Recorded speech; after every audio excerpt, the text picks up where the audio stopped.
Princess ist wieder ein Doppelalbum. Wir haben es wieder gesplittet, weil wir auf der einen Seite mit CD2 ein bisschen die Live-Situation der Band zeigen wollten. Und CD1 ist eher so diese Songwriting-Strukturen wieder, wie bei den Vorgängeralben, sehr jazzig, aber auch poppig, aber eher ein wenig langsamer und ruhiger.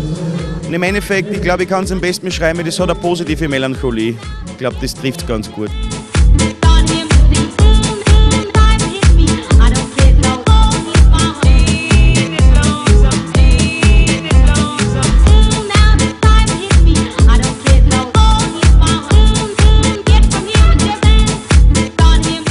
Gibt es eine Erklärung dafür, warum du international so bekannt bist? Es liegt sehr viel mit der Medienlandschaft zusammen und da muss ich sagen, da ist Österreich teilweise ein bisschen verhalten oder ich wünsche mir da teilweise ein bisschen mehr Selbstvertrauen.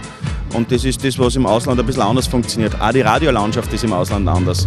Wir gehen da nach ganz strikte Vorgaben, entweder ist das komplett der Mainstream. Wir werden ja auch definitiv vom Radio ignoriert in Österreich, warum auch immer. Was erwartet die Leute heute bei der Show, beim Konzert? Definitiv eine riesengroße Party, ja. Also ich glaube, es wird halt allgemein sehr beeindruckend, was die Linzer selber alle auf die Füße gestellt haben, indem so viele Leute gesagt haben, dass kommen. Es sind 4 Bands. Du wirst sehen, es wird eine große Party. Das heißt, da ist sehr viel Pop-Appeal dabei, wir haben auch Soul dabei. Ich komme persönlich aus dem Club, das heißt sehr viel elektronische Musik und die wird gemischt mit allem. Ich glaube, Österreich ist ein ganz fantastisches Publikum.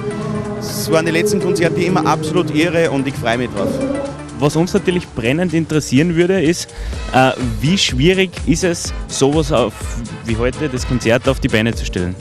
Wir haben ein super Team, wir haben sehr gute Arbeitsteilung, sehr gut organisatorisch aufgestellt. Also wenn einmal der Bescheid da ist und es wird entschieden, okay, wir machen da was, dann steht es relativ schnell.